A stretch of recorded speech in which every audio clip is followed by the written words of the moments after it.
Welcome back to Mythic Slumber.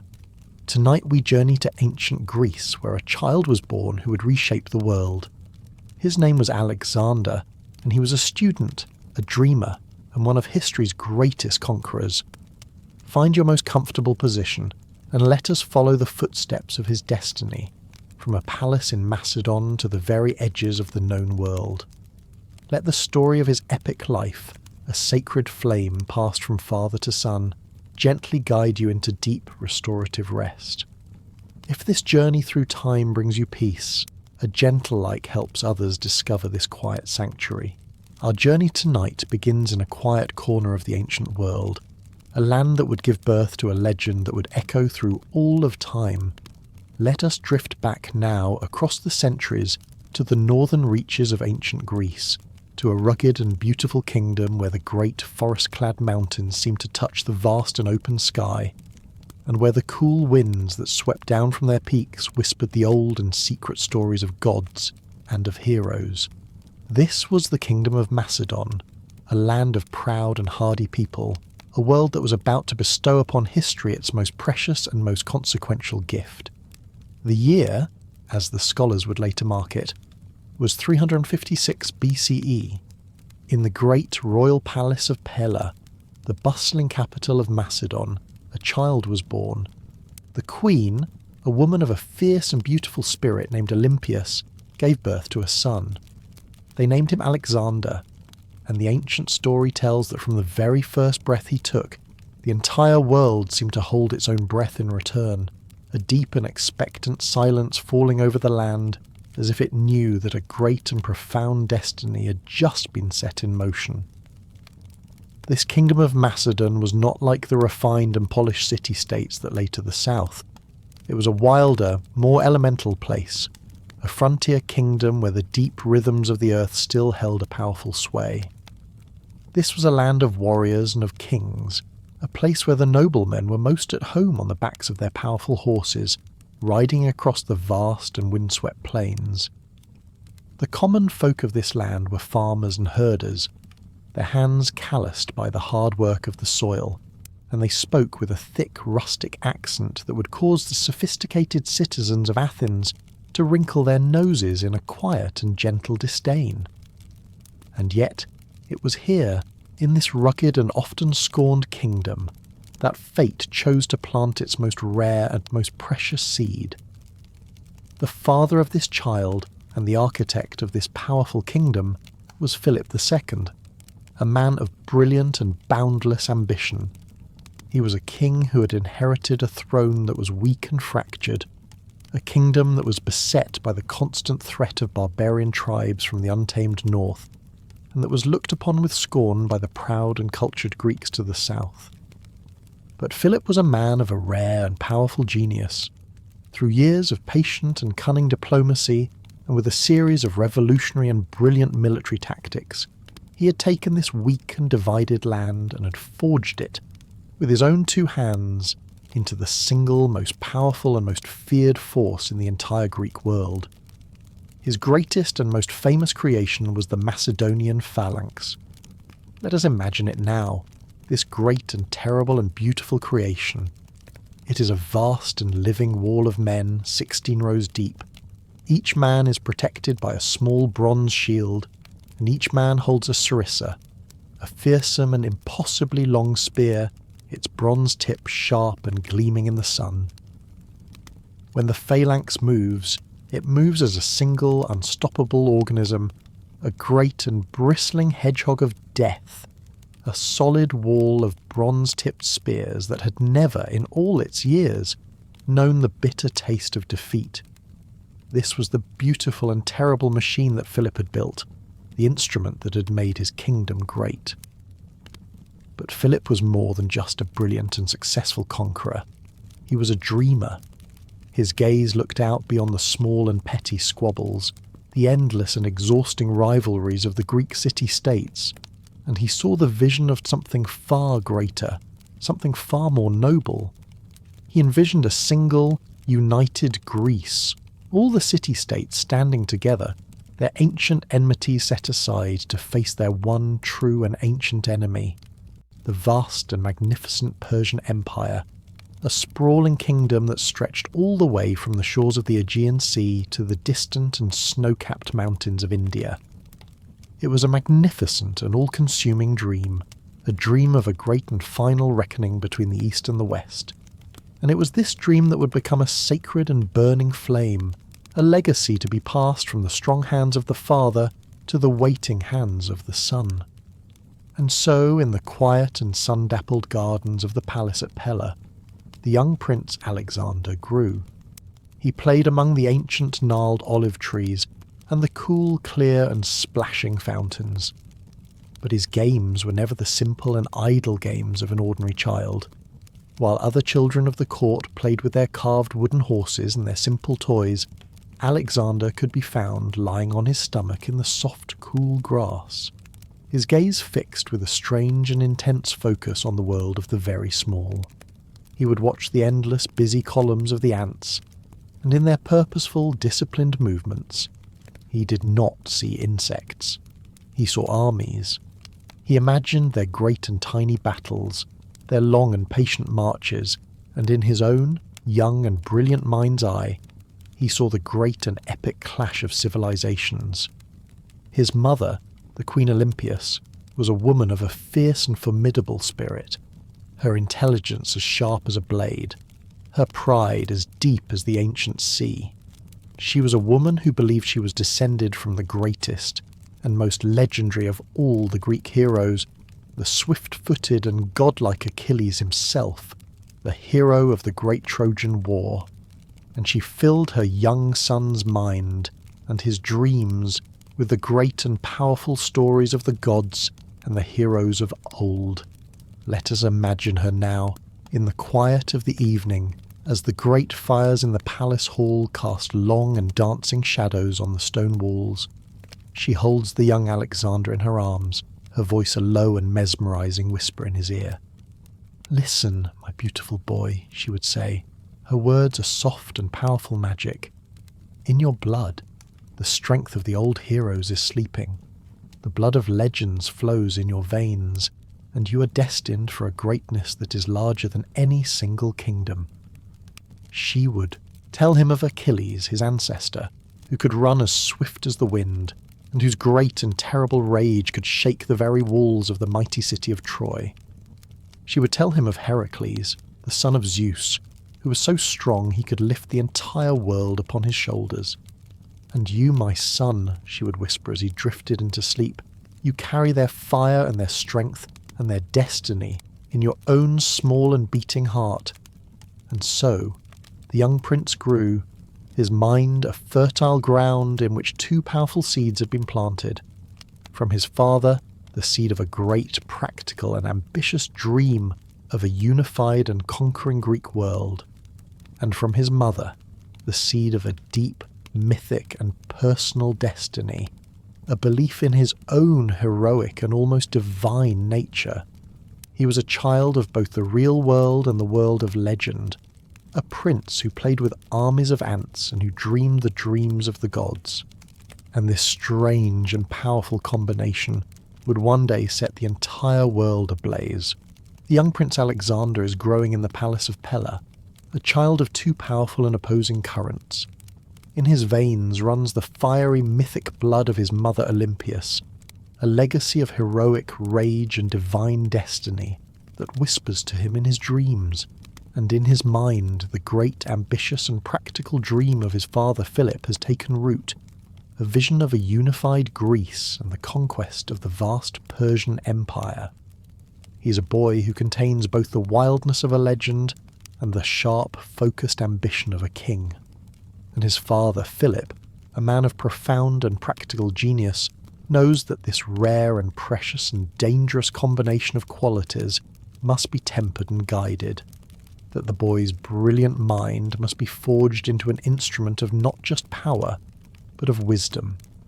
And so, when Alexander reached the age of 13, Philip made a decision that would change the course of history. He sent a summons across the Aegean Sea, not to the greatest general or the most powerful king, but to the greatest philosopher in all of Greece. He summoned Aristotle, the master of all knowledge, the most brilliant student of the great Plato himself, and he invited him to come to the rugged warrior kingdom of Macedon to serve as the royal tutor for his son.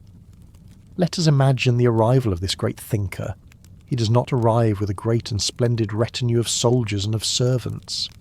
He arrives as a quiet, thoughtful and unassuming man, his belongings a simple collection of leather-bound scrolls and strange, beautiful brass and wooden instruments for measuring the stars and the earth.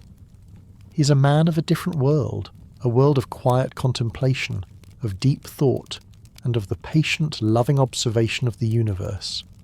And he has come to this land of warriors to educate a prince who is destined to become the greatest warrior of all.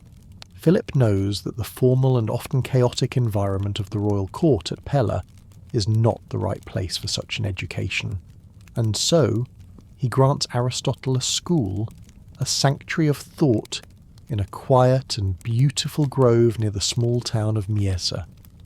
Let us now leave the stone halls of the palace and journey to this peaceful and sacred place.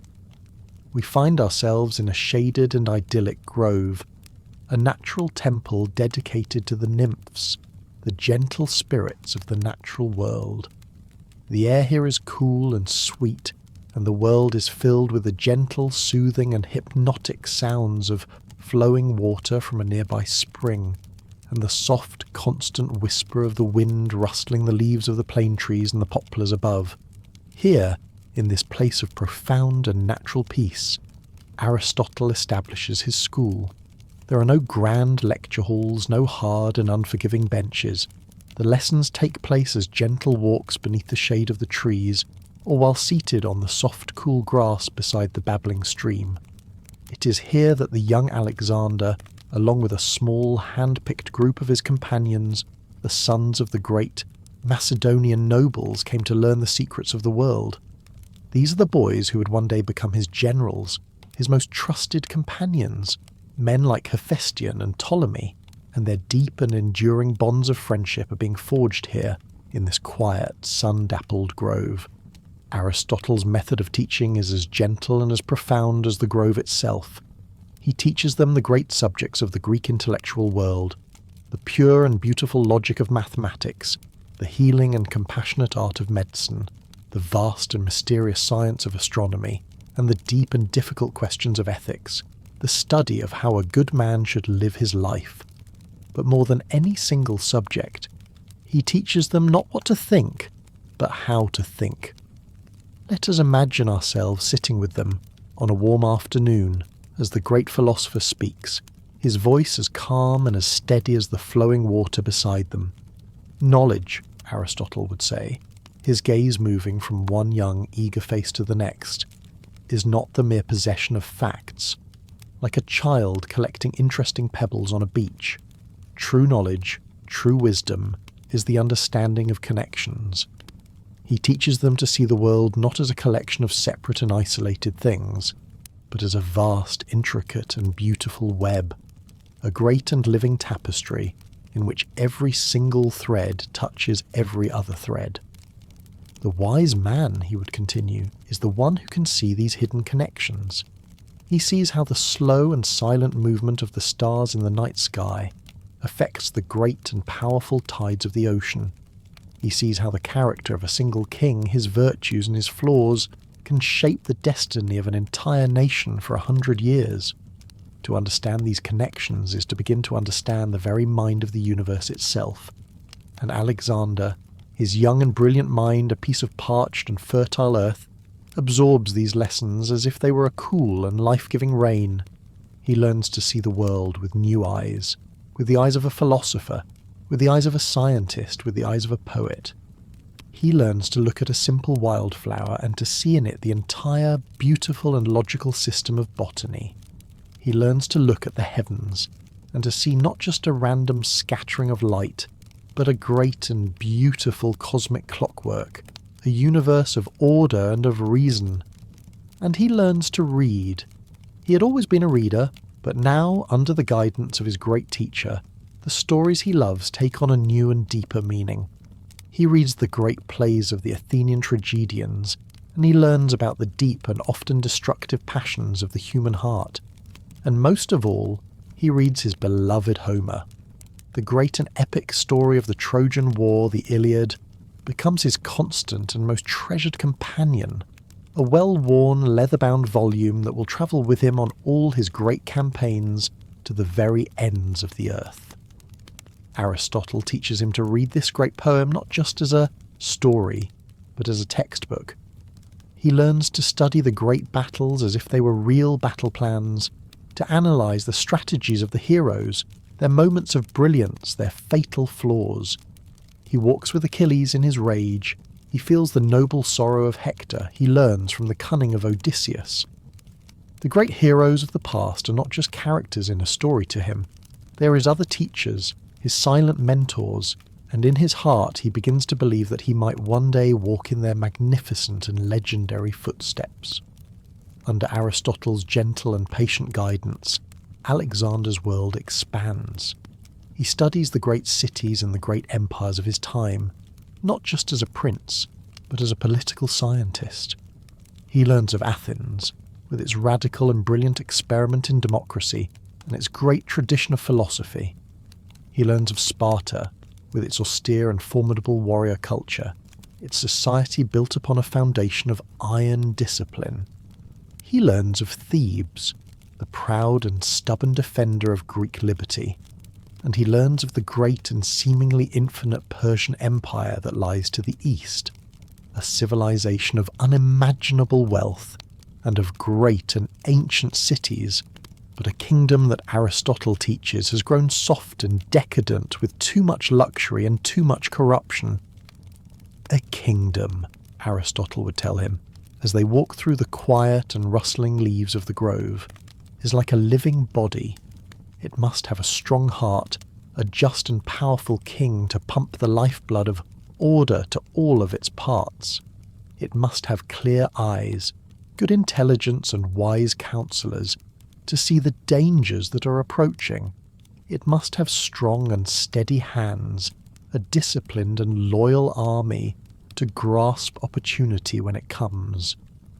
But most important of all, the great teacher would conclude, his voice a low and serious whisper, a kingdom must have a soul, a great and noble purpose that gives meaning to all of its actions, a reason for being that is greater than the simple accumulation of power or of wealth.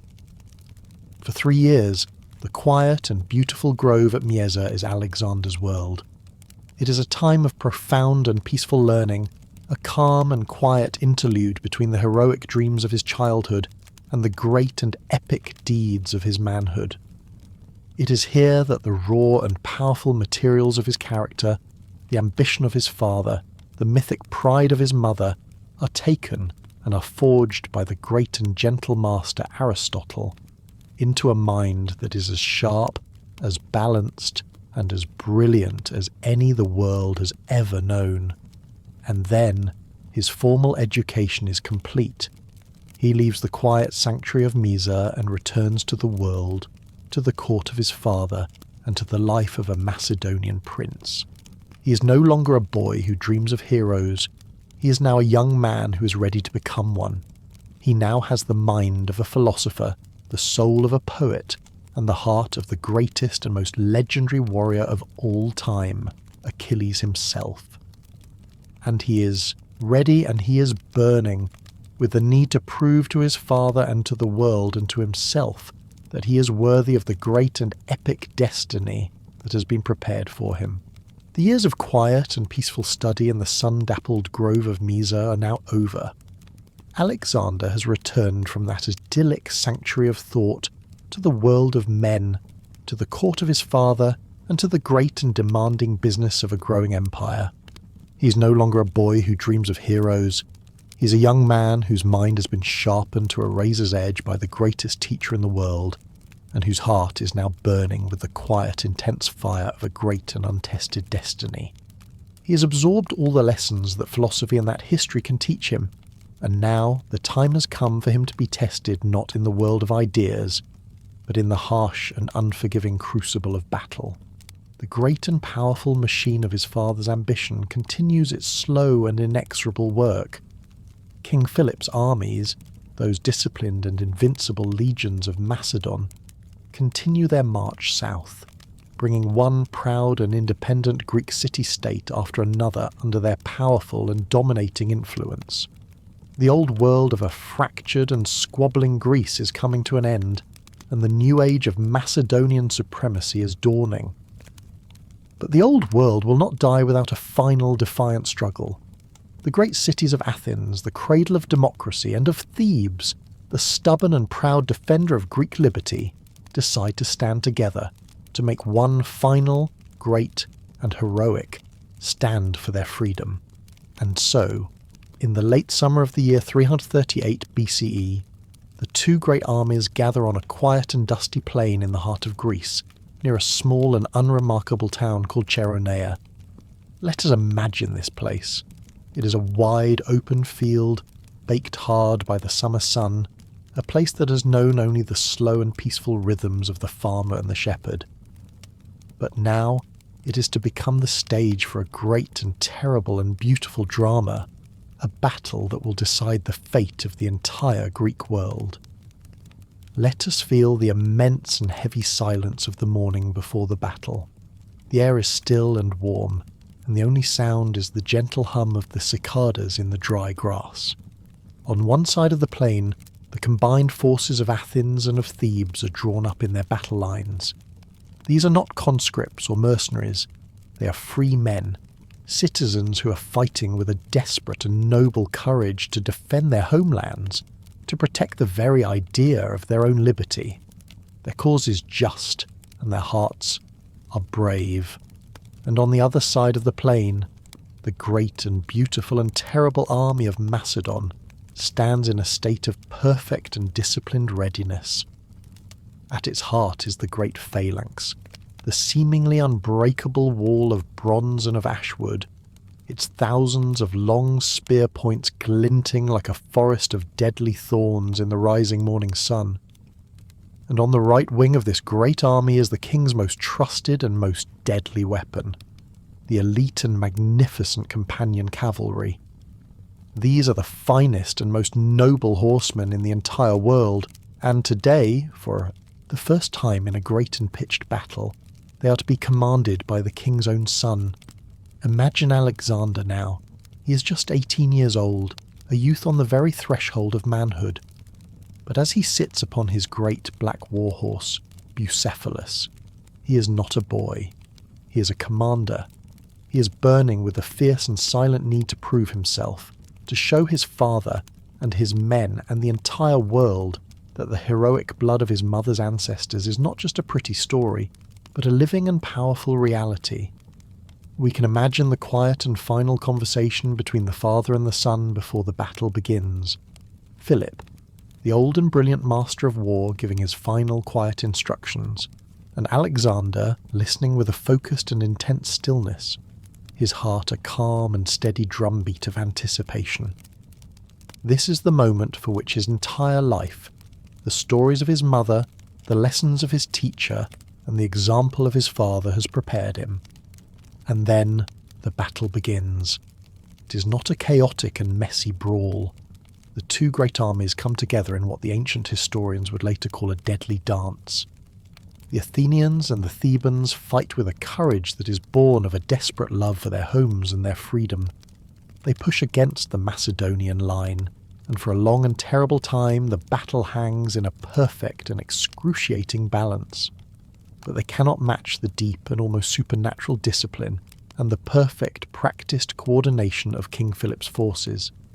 The Macedonian phalanx is like a great and patient beast. It gives ground where it must. It absorbs the furious charges of its enemies, but it does not break. Alexander, from his position on the right wing, watches this great and terrible dance with the cool, analytical eye that Aristotle has trained in him. He is not caught up in the fury of the moment. He is watching for the connections, for the patterns, for the single, fleeting and crucial moment of opportunity when the entire complex equation of the battle can be solved with a single, decisive and beautiful stroke. And then he sees it. There is a moment, a subtle and almost imperceptible shift in the tide of the battle. The Athenian line, exhausted by its own furious and repeated charges against the unyielding phalanx, begins to waver. For a single, breathless instant, a small gap appears in their line. It is the moment. It is the hinge upon which the fate of the entire day will turn. And in that moment, Alexander becomes not a prince or a student, but a living thunderbolt. He gives a great and ringing cry, and he leads his magnificent companion cavalry in a charge that will be remembered for all time. Let us imagine the sheer and awesome power of this moment. 1,000 of the world's finest horsemen moving as a single, wedge-shaped spear point. The ground itself trembles beneath the thunder of 4,000 hooves. The sun glints on their helmets and their levelled lances, and at the very tip of this great and living spear is Alexander himself, his body and the body of his great black horse, seeming to merge into a single unstoppable force of nature. They do not charge with a wild and undisciplined fury. They charge with the focused and geometric perfection of a divine and terrible thought, and they strike the wavering Athenian line at its weakest point. The impact is absolute and devastating. The charge does not just break the line, it shatters it. It breaks the very heart of the Greek resistance. The dance is over. The courage of the free men has been broken by the disciplined and irresistible power of the Macedonian kingdom. As the dust of the battle begins to settle over the quiet and sorrowful field, a new era is born. The age of the independent Greek city-state is over, and the age of the king has begun. And in the midst of this great and historic victory, a quiet and deeply personal scene unfolds. King Philip, the old and victorious king, his face a mask of grime and of sweat, makes his way through the field to where his son sits upon his horse. And he looks up at the young man who has just delivered him this great and final victory. And the old king, the hard and brilliant and often unforgiving ruler, finds that his weathered face is streaming with tears of pure and overwhelming pride. He pulls his son down from his horse and embraces him. "Today," Philip says, his voice thick with an emotion that he so rarely shows, "today you have proven yourself worthy of the name that you bear." He holds his son at arm's length, his hands on the young man's shoulders, and he looks into his eyes. "But remember, my boy," he continues, his voice now a quiet and serious whisper, "victory in battle is only the beginning. It is the easiest part of a king's work. The true and most difficult test of a king is what he builds in the world after the fighting ends. It is a moment of perfect and beautiful connection between the father and the son, a passing of the torch, a recognition that the future of the great dream now rests as much on Alexander's young shoulders as it does on his own. The victory at Chaeronea has made Philip the undisputed master of all of Greece. His lifelong ambition has been achieved, and now his gaze and Alexander's can turn together to the great and final prize, to the magnificent and all-consuming dream that will now define both of their lives, the great and final conquest of Persia. The great and decisive victory at Chaeronea has made Philip of Macedon the undisputed master of Greece. The long and weary history of the Greek city-states, a history of endless fratricidal warfare, has been brought to a quiet and decisive end. A new and powerful unity has been forged, not in the talking halls of Athens, but on the dusty plains of battle, under the single, unifying banner of the Macedonian kingdom. And now, with all of Greece standing at last as one, Philip can finally turn his full and undivided attention to the great and all-consuming dream that has shaped his entire life. The grand campaign against the vast Persian Empire, the great and final revenge for the invasions of a century before, is now ready to begin. Let us imagine the atmosphere of this time. It's a time of immense and hopeful preparation. All across the mountains and the plains of Macedon, and through the cities and the islands of Greece, a new and powerful sense of purpose is in the air. Messengers ride on swift horses, carrying the king's commands.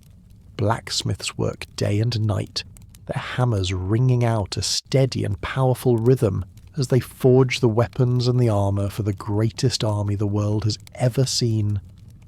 It is a time of great and hopeful beginnings, a time when the entire Greek world seems to be holding its breath, poised on the very edge of a new and glorious age. But fate, that strange and capricious goddess who weaves the threads of mortal lives, often reserves her most surprising and most tragic twists for the very moments of greatest triumph. And so, in the year 336 BCE, in the midst of a great and joyous celebration, a wedding for his own daughter Cleopatra, the great and triumphant story of King Philip II comes to a sudden, shocking and bloody end.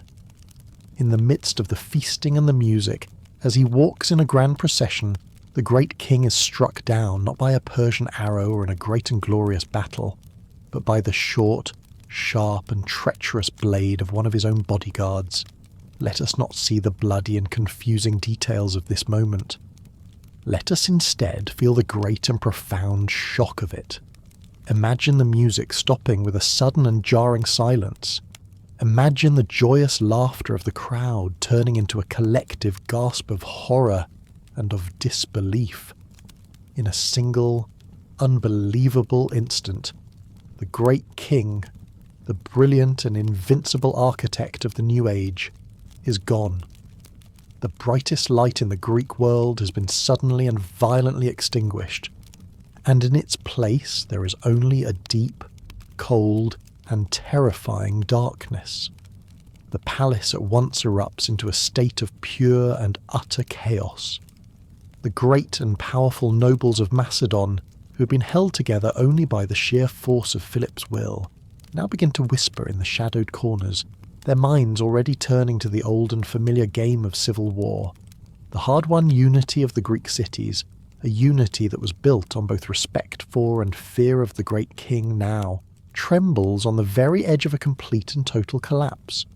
The entire, magnificent and beautiful structure that Philip had spent his entire life building now seems as if it will crumble into dust in a matter of hours. And in the very centre of this swirling storm of chaos and of fear stands Alexander. He is just 20 years old, a youth by the standards of the world. He stands over the still and silent body of his father, the great man who had been the sun of his entire world. And in that single, terrible and transformative moment of grief and of loss, something that has been sleeping deep within Alexander since the day he was born, now awakens. He is no longer simply the son of Philip, the child of the proud Queen Olympias, or the brilliant pupil of the great Aristotle. All of those identities fall away like a snake shedding its old and worn-out skin, and what is left is something new, something hard, and something of a pure and adamantine certainty. He is now Alexander, the king of Macedon, the sole and absolute heir to a great and unfinished dream, a dream that now stretches from the all-too-familiar and blood-stained ground at his feet to the distant, unknown and shivering shores of the farthest eastern seas. The mythic blood of his ancestor Achilles sings in his veins. The cool, clear, and logical wisdom of his teacher Aristotle fills his mind with a sudden and profound clarity. And the strong, brilliant, and powerful example of his father Philip now guides his every thought and his every action. And as he kneels for a final silent moment beside his father's body, he makes a quiet and unbreakable vow. The sacred flame will not be extinguished. The great dream will not be allowed to die with the dreamer. The grand and epic march to Asia will begin, and he, Alexander, will prove to a sceptical and watching world that the boy from the rugged mountains of Macedon is now ready to become the master of the world. The news of Philip's death sends a great and powerful shockwave through the entire ancient world. In the cities of southern Greece, in Athens and in Thebes, the news is greeted with a surge of joyous and hopeful celebration. The great tyrant is dead, the orators proclaim, and the golden age of Greek freedom has been reborn. The old warriors of Thebes, a city that had always chafed under the heavy hand of Macedonian rule, begin to sharpen their spears and to speak in loud and defiant voices of their own independence. But the response from the new, young king in the north is not the hesitant and confused reaction they had expected. Alexander's response is like a bolt of lightning from a clear blue sky. He marches his army south with a speed that seems almost supernatural, a speed that shatters all expectations, and he appears with his entire battle-hardened army before the gates of Thebes, before the city's leaders have even finished their victory celebrations. The sight of the great Macedonian phalanx, drawn up in its silent and perfect battle order, its thousands of bronze spear points glinting in the morning sun, sends a deep and chilling dread through the hearts of the rebels. Even then, Alexander, in his heart, does not wish to destroy one of the oldest and most sacred cities of Greece. He offers them mercy. He asks only for the leaders of the rebellion to be handed over, and he promises that the city and its people will be spared. But the Thebans, a people of a deep and powerful pride, a pride that has now tipped over into a tragic and self-destructive blindness, refuse to submit. They choose to fight. Let us not watch the short and terrible siege that follows. Let us not see the walls being breached, or the Macedonian soldiers enraged by the Thebans' stubborn and prideful resistance pouring into the city. Let us instead drift to the quiet and sorrowful aftermath. The battle is over, and the will of the Thebans has been broken, and the punishment that is meted out is a terrible and tragic one. The great and ancient city of Thebes is to be razed to the ground, its buildings torn down, its people, all 30,000 of them, sold into the misery of slavery. It is a brutal and efficient act of destruction, an act designed to send a single, clear, and terrifying message to the rest of the Greek world. Only two things in the entire city are spared from this great and terrible destruction. The temples of the gods, for Alexander will not risk their divine wrath, and the single, humble house of the great and beloved poet, Pindar, a gesture that shows that even in his most ruthless moments, the pupil of Aristotle still holds a deep and reverent respect for the high and beautiful achievements of Greek culture. The destruction of Thebes sends a cold and silent shudder through all of Greece. The message is understood. Alexander may be young, but he is not weak. He may be a lover of poetry, but he is also a master of the harsh and brutal calculus of power. The other cities, who had been quietly watching and waiting, now decide that a quiet and cooperative life under the rule of this formidable young king is far preferable to sharing the terrible and tragic fate of Thebes. But Alexander himself takes no joy in this great and terrible victory. We can imagine him, standing alone in the smoking, silent ruins of what was once one of the greatest and most beautiful cities in all of Greece. And we can imagine that he is filled with a deep and profound sense of regret. This was not the kind of king that he had wanted to be. This was not the kind of unity that his father had dreamed of. The destruction of Thebes would, for the rest of his life, be remembered by him as one of his greatest and most sorrowful regrets. A moment when the harsh and brutal demands of kingship had overruled the gentler and more compassionate teachings of his great master Aristotle. The sacred flame of his father's dream was now secure in his own hands. But he had been forced to burn down one of the most beautiful houses in his own kingdom in order to protect it. And it is with this new, heavier, and more sober understanding of the terrible price of power that he now finally turns his gaze east, across the sea, towards the great and final prize of Persia. The young king has secured his father's legacy. The Greek world, now quiet and unified under his firm and undisputed authority, is finally ready. The great and sacred flame of Philip's dream, the dream of a grand campaign against the Persian Empire, now burns with a brilliant and focused intensity in the hands of his son. And so, in the green and hopeful spring of the year 334 BCE, the great army of Macedon assembles at the city of Amphipolis, poised and ready to begin the greatest military adventure in all of human history. Let us imagine the sight. 35,000 men, The finest and most disciplined soldiers in the entire world have answered the call. They are the hardened veterans of Philip's campaigns and the eager young men who have been inspired by the legend of their new, young king. They are not just soldiers. In their own hearts, they are crusaders, the proud carriers of the bright torch of Greek civilization, and they are about to march into what they see as the vast and barbarous darkness of the East.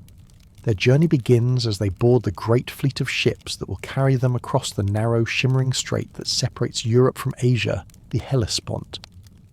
Let us now join Alexander as he stands on the prow of his own flagship, the great vessel cutting a clean and steady path through the gentle silver waves of the morning sea.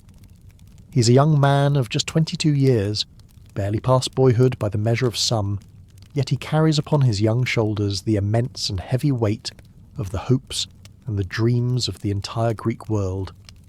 His purple cloak streams behind him in the gentle sea breeze, his eyes fixed with a calm and unwavering intensity on the distant hazy and golden shore, where his great destiny is waiting for him. As his sandaled feet touch the soil of Asia for the very first time, he performs a great and symbolic ritual, a powerful and dramatic gesture for the benefit of the gods, of his men, and of history itself. He takes up his spear, and with all the strength of his powerful and athletic body, he hurls it, sending it flying in a high, graceful arc until it buries itself deep in the soft Asian earth. "I claim this land," he announces, his voice clear and full of a profound and resonant authority, "as a gift from the gods and a prize won by Macedonian spears." But before the great march inland can begin, before he meets the armies of the great Persian king, Alexander has a personal and sacred pilgrimage to make. He leads a small contingent of his army south along the coast, to the site of the ancient and legendary city of Troy. This is a place that is more myth than reality, a landscape of gentle, wind-swept hills that is haunted by the great and sorrowful ghosts of the heroes of the Trojan War, a war that had been fought 1,000 years before. It is here, in this sacred and quiet place, that Alexander, the boy who was raised on the stories of Homer, has come to honour his great and heroic ancestor, Achilles. Imagine him now, walking through the quiet and crumbling ruins of the ancient city. The air is warm and still, and the only sound is the gentle sigh of the wind and the distant cry of the gulls over the nearby sea. In the ruins of the great temple of the goddess Athena, he makes a solemn and reverent sacrifice, asking for her wisdom and for her protection in the great and difficult campaign that lies ahead.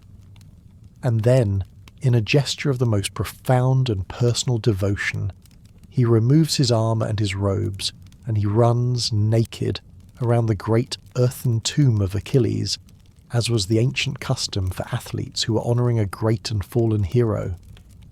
And his beloved friend and companion, Hephaestion, runs beside him, in the same manner honouring Patroclus, the beloved and inseparable companion of Achilles himself.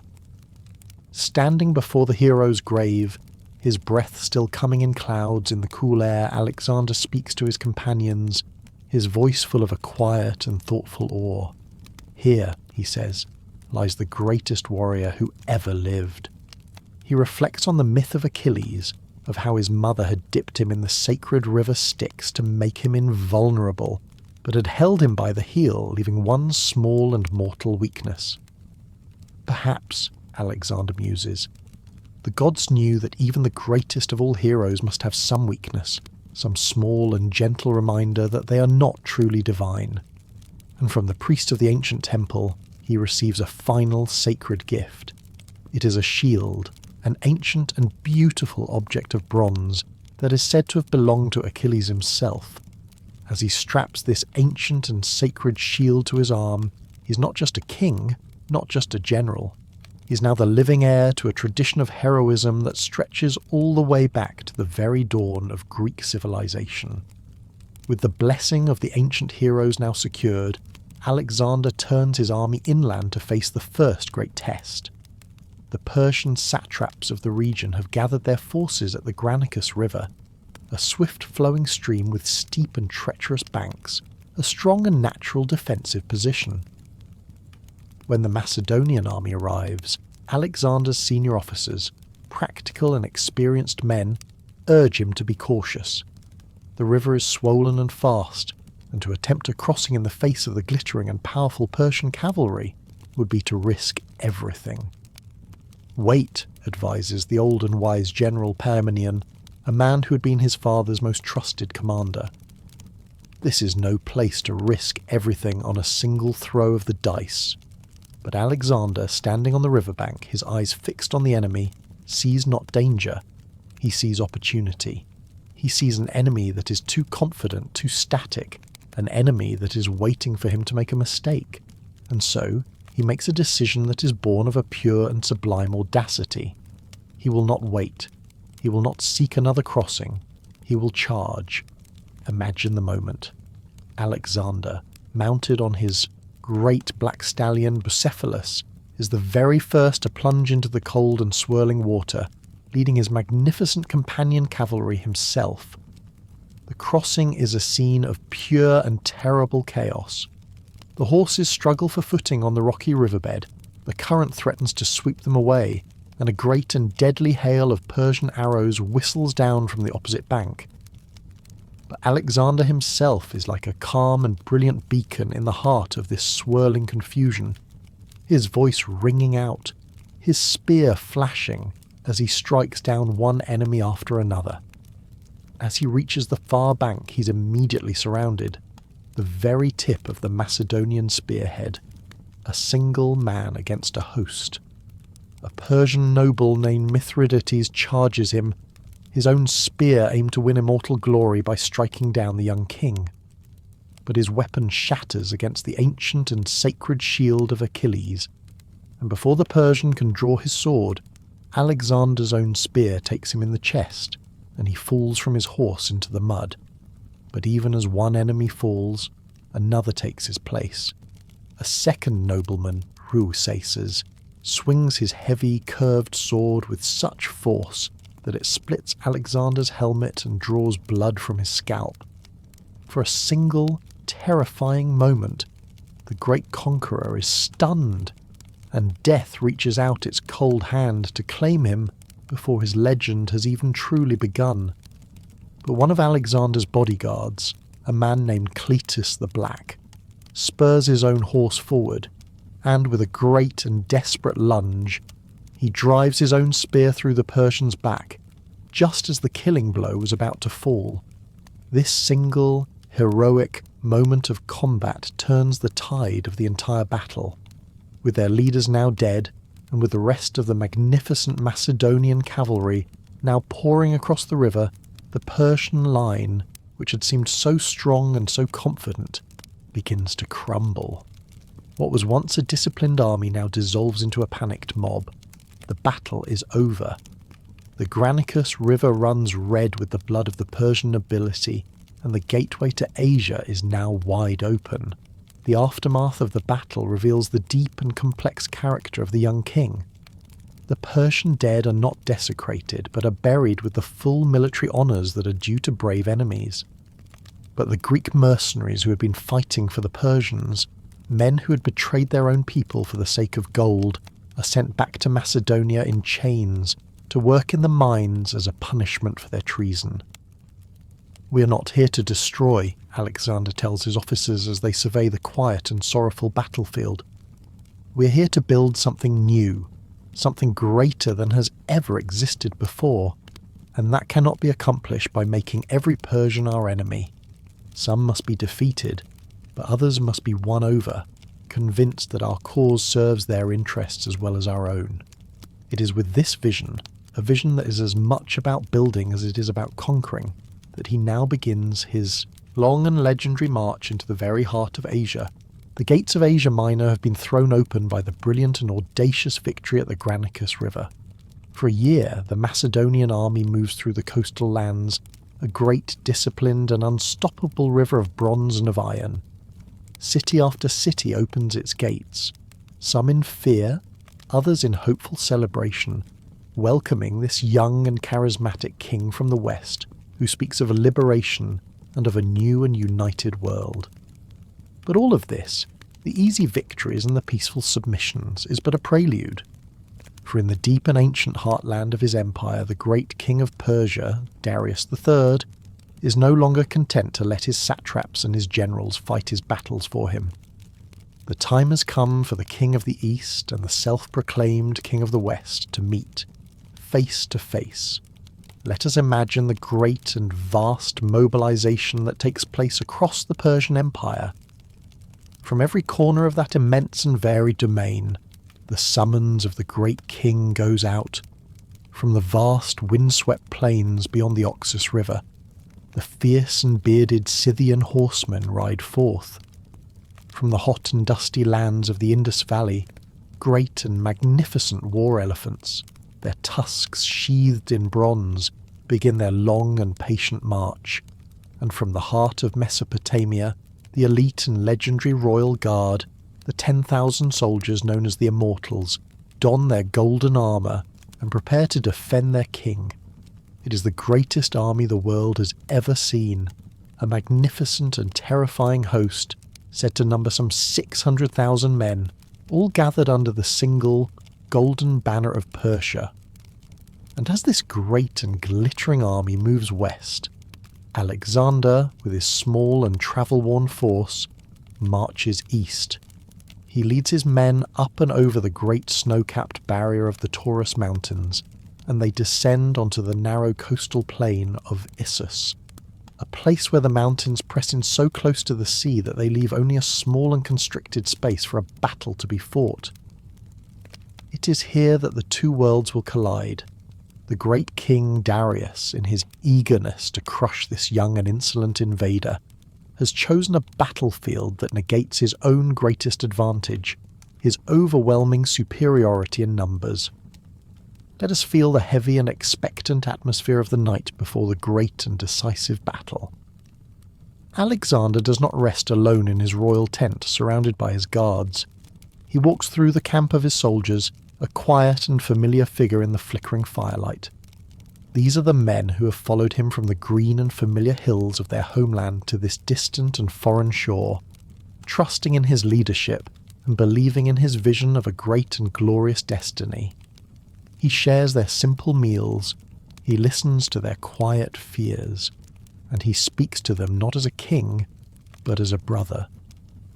Tomorrow, he says to a group of scarred and grizzled veterans of his father's phalanx, his voice a low and steady presence in the quiet of the night, we face the great king himself with all the might of Asia at his back. They may have the numbers, he continues, his eyes meeting theirs in the warm firelight, but we have the cause. They fight for a king who rules them through fear. We fight for each other and for the dream of something greater than any of us could achieve alone. When the cold grey light of dawn finally breaks, the two armies are arrayed, each a perfect and terrible mirror of the civilization it represents. The Persian army is a vast and glittering tapestry of silk and of gold, a breathtaking and almost dreamlike spectacle of a dozen different nations, all brought together under a single command. And at its very heart stands Darius himself, a magnificent and godlike figure in his chariot of pure ivory and of gleaming gold, surrounded by the flower of all Persian nobility. And across the narrow plain, the Macedonian army is a quiet and sombre thing of bronze and of iron. At its centre is the great and patient phalanx. Its wall of spear points a grim and unbreakable promise of disciplined death. On the left wing, the old and steady general, Parmenion, commands the allied forces, and on the right, poised and ready to strike the single, decisive blow, is Alexander himself at the head of his magnificent companion cavalry. The battle begins, and it is a great and terrible storm of sound and of fury. The Persian cavalry crashes against the Macedonian left wing, and for a time the veteran soldiers of Parmenion are bent back like a strong tree in a gale, but they do not break. In the centre, the great phalanx begins its slow, inexorable and terrifying advance, a machine of war that no infantry on earth can stand against. And then Alexander sees his moment. through the swirling dust and the chaos of the battle, he sees a small and fleeting gap that has opened in the Persian line near the place where the great king himself stands. With a great and ringing cry that cuts through the din of battle, Alexander leads his companions in a perfect wedge-shaped charge, a single, brilliant spear point of pure and focused power aimed directly at the heart of the Persian army. The young king rides at the very tip of this human spear, his ancient and sacred shield of Achilles held high, his horse, Bucephalus, moving with a supernatural grace through the chaos of the battle. The Persian nobles who guard their king fight with a desperate and noble courage, but they are facing not just a man, but a force of nature, a young king who seems to move with the very blessing of the gods. And when the companion cavalry finally breaks through the last of the royal guard and begins to close on Darius himself, a great and historic panic seizes the heart of the Persian king. He sees the fierce and terrifying gaze of the young Macedonian. He feels the hand of a new and terrible destiny reaching out to claim his throne, and he does what was once unthinkable. He turns his magnificent chariot of ivory and of gold, and he flees the battlefield, abandoning his army, his empire, and his own family to their fate. The sight of their king in flight breaks the heart of the great Persian host. The army becomes a mob, and the battle becomes a rout. As the sun sets over the Mediterranean Sea, the greatest army in the history of the world is scattered like dry leaves in an autumn wind, and Alexander, the young king from the mountains of Macedon, stands as the undisputed master of the field. But the true prize of the Battle of Issus is not the victory itself. It is what is found in the magnificent and abandoned Persian camp. For Darius, in his desperate and panicked flight, has left behind not only his treasure, but his entire family. His elderly mother, Sisygambis, his beautiful wife, and his young children. They are now prisoners, and they await their fate with the quiet and terrified dignity of a royal house that has known nothing but absolute power, and that now faces absolute ruin. And it is here, in his moment of greatest triumph, that Alexander reveals the true and profound depth of his character. He is not a barbarian raider. He is a king, and he knows how to behave like one. He gives a strict and absolute order that the royal prisoners are to be treated not as trophies of war, but with all the honour and all the deep respect that is due to their exalted station. Let us imagine the scene. The Persian queen mother, the old and venerable Sisygambis, is in the royal tent surrounded by the weeping ladies of her court. She has heard of the fierce and brutal nature of these Greek warriors, and she is certain that she and her family are facing a terrible and humiliating end. And then, the flap of the tent is opened, and the conqueror himself enters. Alexander comes to pay his respects, and he is accompanied by his lifelong and beloved friend Hephaestion. Hephaestion is the taller of the two men, and is, by the standards of the time, the more conventionally handsome. And the old Queen Mother, in her terror and her confusion, makes a terrible and understandable mistake. Seeing the taller and more regal-looking man, she assumes that he is the king, and she prostrates herself on the ground before Hephaestion. One of her attendants, realizing the dreadful error, cries out and points to the true Alexander. The old woman is mortified, her face a mask of pure terror. She is certain that this mortal offence to the conqueror's pride will be the cause of all of their deaths. But Alexander is not an ordinary conqueror. He is a student of Aristotle. He is a man who understands the deep and subtle connections of the human heart. He looks upon the terrified old woman, and he feels not anger, but a deep and gentle compassion. He reaches down, and with a kindness that is the very opposite of what she expects, he helps the old Queen Mother to her feet.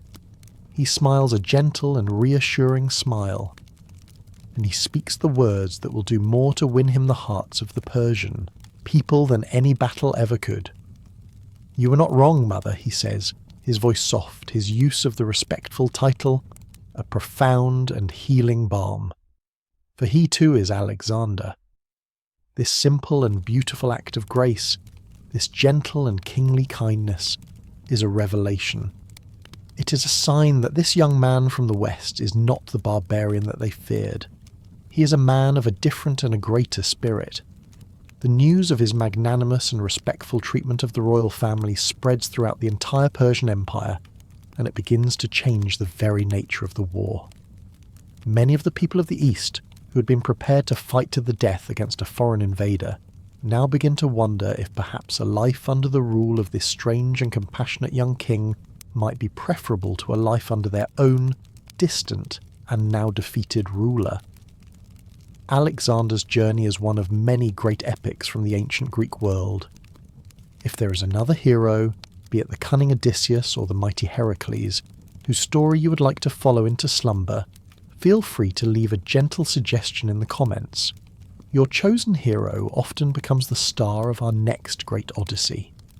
The great and decisive victory at Issus is now a glorious and accomplished fact. The king of Persia, Darius, is a fugitive, his grand army shattered and scattered to the winds. The royal family of the mightiest empire on earth is now under Alexander's gentle and compassionate protection. The path to the very heart of Persia, to the legendary and treasure-filled cities of Babylon and Susa, now lies open and seemingly undefended.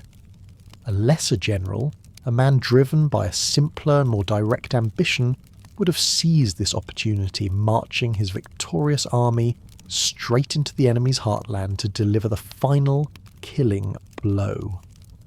But Alexander is not a lesser general. He is a student of his father, Philip, and a student of the great Aristotle, and he understands the deep and patient geometry of grand strategy. He knows that a great advance into the vastness of Mesopotamia would be a fool's errand as long as the powerful Persian fleet still controlled the waters of the eastern Mediterranean Sea.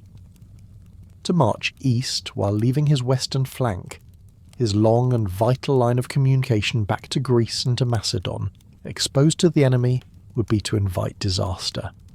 And so, with a patience and a strategic wisdom that belied his young age, Alexander made a crucial decision. He would not march east. He would first turn his army south to complete the conquest of the Phoenician coast, to neutralize the great naval bases that gave the Persian fleet its power, and to secure his flanks before the final, great advance. Most of the Phoenician cities, having heard the news of the great victory at Issus, and having witnessed the king's magnanimous and gentle treatment of the Persian royal family, opened their gates to him willingly. But one city, the greatest, the wealthiest, and the proudest of them all, chooses a different path. This is the ancient and magnificent island city of Tyre. Let us now imagine this great and legendary city. For centuries it had been the undisputed jewel of the eastern Mediterranean, a place of immense wealth and of a deep and unshakable pride. The city of Tyre was not built upon the vulnerable mainland. It was built on a small rocky island, half a mile from the coast, and it was surrounded by massive, seemingly impregnable walls that rose straight from the sea. Its two magnificent harbours were filled with the ships of its merchant fleet, vessels that had sailed to the farthest corners of the known world and had returned with the treasures of a dozen different civilizations. The people of Tyre, merchants and sailors, were a proud and independent people. Their city, they believed, was unconquerable. For centuries, it had resisted the sieges of the greatest empires in the world, from the Babylonians to the Persians themselves. It had always endured. And so, when the messengers from the young Macedonian king arrived, demanding that the city surrender and allow him to make a sacrifice in their temple, the leaders of Tyre laughed. They looked out from their high and mighty walls at the young conqueror and his land-based army, and they looked out at their own great protective sea. They sent a message back to Alexander, a message of polite but firm and mocking refusal.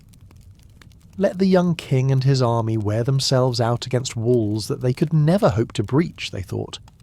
Let him waste the precious months in a futile and hopeless siege, while the great king, Darius, gathered a new and even greater army in the east. Tyre had resisted all the great conquerors of the past, and it would surely resist this young and arrogant upstart from the mountains of Greece. But Alexander was not deterred by the impossible. The defiance of Tyre was not just a strategic problem for him, it was a deep and personal challenge to his own unshakable will.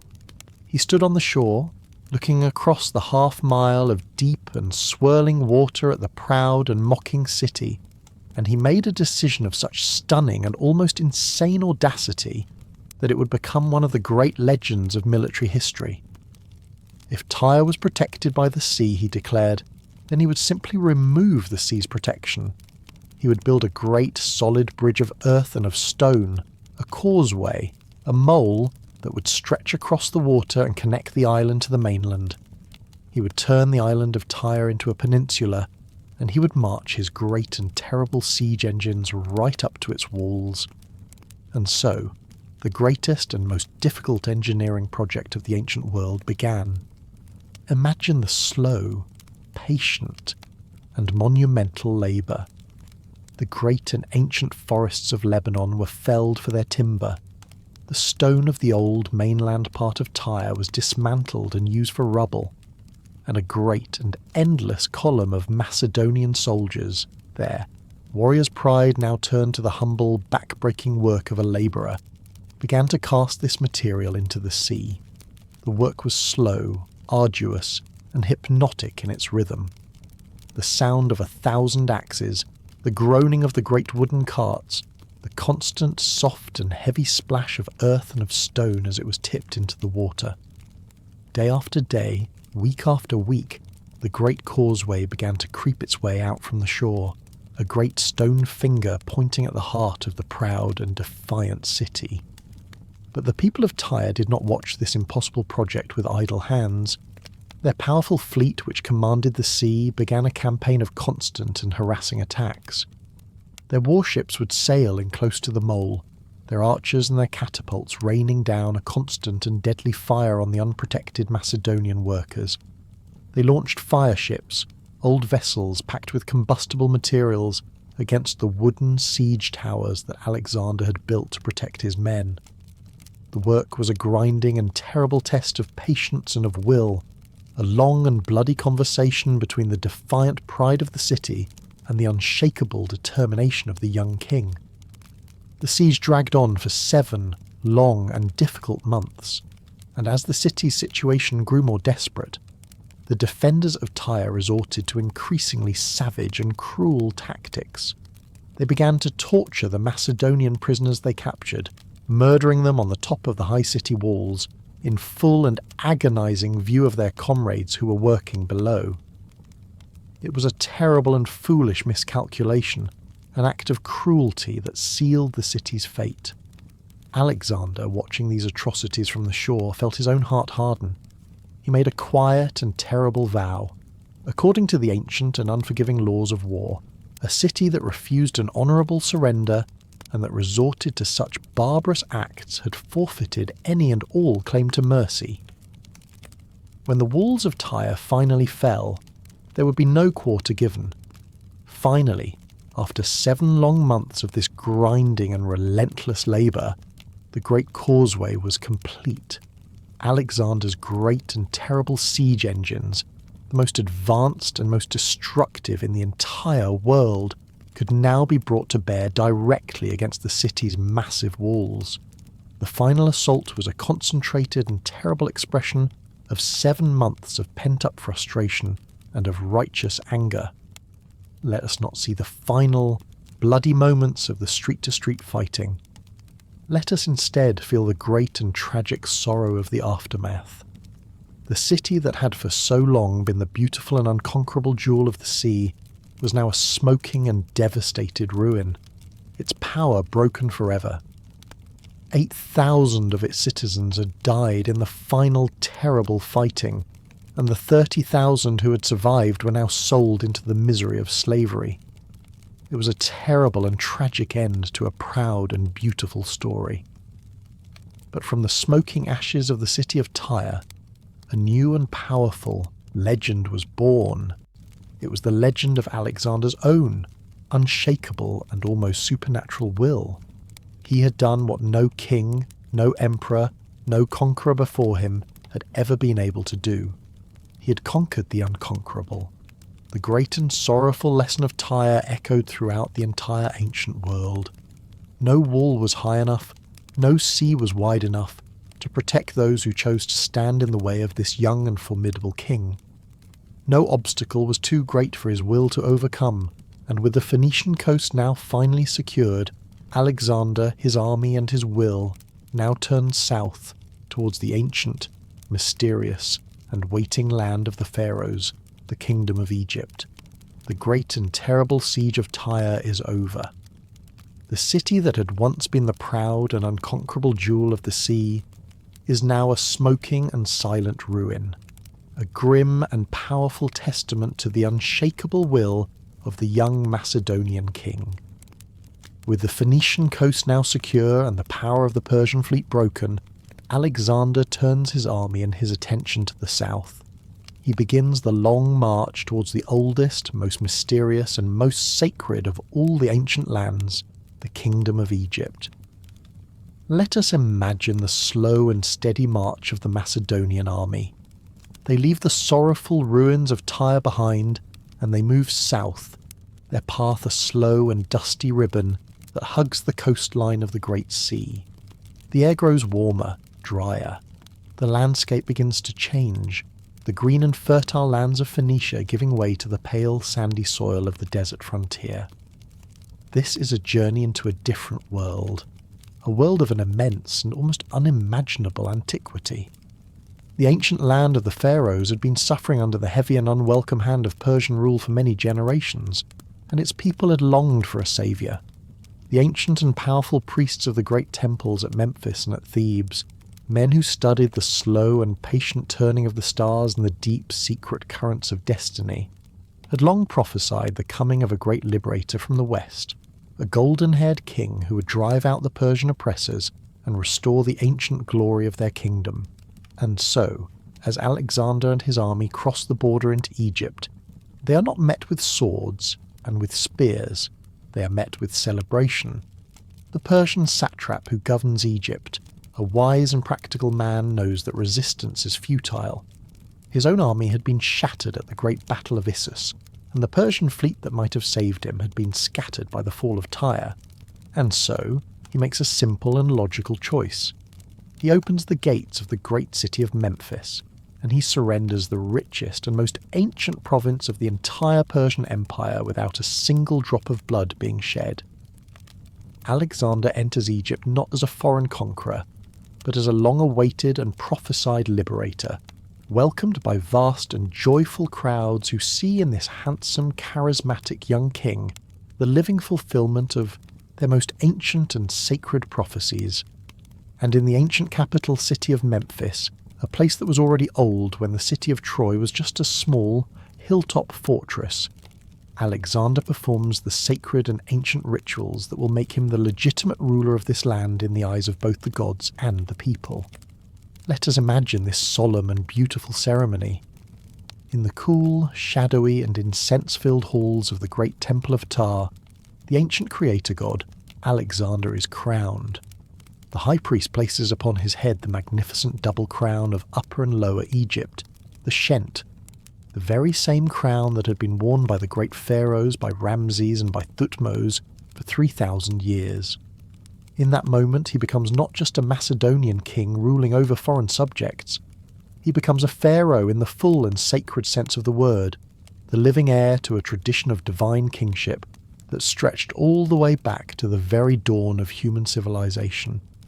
But it is not enough for Alexander to simply rule this ancient and magnificent land. He feels a deep and powerful need to understand it, to connect with its deep, mystical and spiritual heart. And so, leaving the practical and administrative details of his new kingdom to his most trusted subordinates, he decides to embark on a strange and deeply personal journey, a pilgrimage that will take him into the vast, silent and dangerous heart of the great Egyptian desert. He is going to the remote and legendary oasis of Siwa to consult the ancient and all-knowing oracle of the god Ammon. The journey to Siwa is one of immense and legendary peril. The Great Western Desert is a vast and trackless wasteland of shifting sand and of burning rock, a place where entire armies had vanished without a single trace, swallowed by the silent and thirsty sands. The sun in this land is a merciless and deadly enemy, and the world is a place of shimmering heat and of strange, disorienting mirages.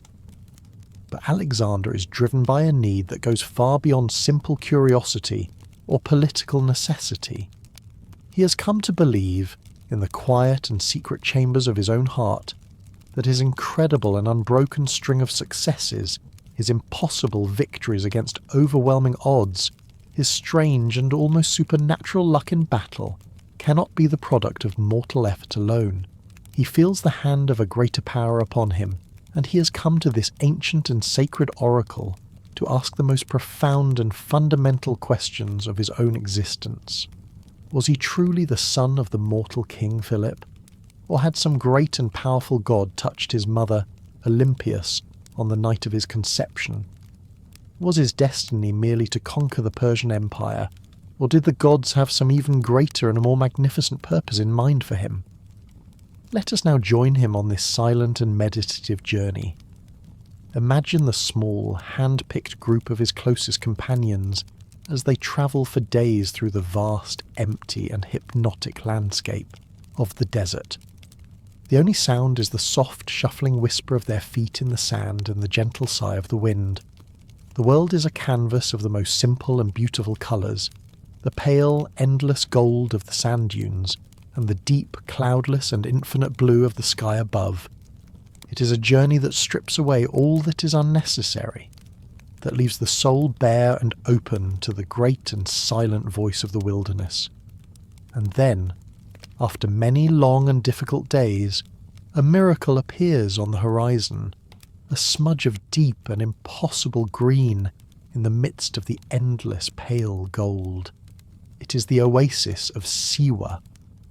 As they draw closer, the smudge of green becomes a lush and beautiful forest of date palms, and in its heart they see the ancient and weathered stone walls of the great temple of Ammon. It is a place of profound and life-giving peace, a sacred and vibrant island of life in the midst of a vast and empty ocean of sand. Alexander enters the sacred precincts of the oracle alone. What passed between the young king and the ancient priests in the dark and secret inner chamber of the temple was never fully revealed to the outside world. But when Alexander finally emerged, back into the bright and brilliant sunlight of the oasis, his companions saw that he had been changed. A new and profound confidence shone from his eyes, and a quiet and mysterious smile played upon his lips, the smile of a man who has had the deepest and most fundamental questions of his soul answered. When his friends pressed him for details, he would only say that he had heard what he'd come to hear, but from that day forward he would carry himself with a new and unshakable certainty, the calm and quiet authority of a man who knows, without any doubt, that he is an instrument of a divine and cosmic will.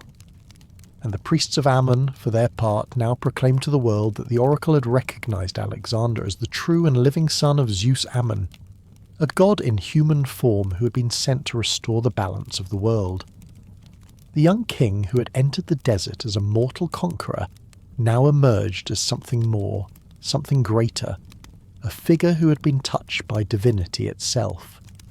And it is with this new and profound sense of his own destiny that he now undertakes what will perhaps be his most lasting and most benevolent creation.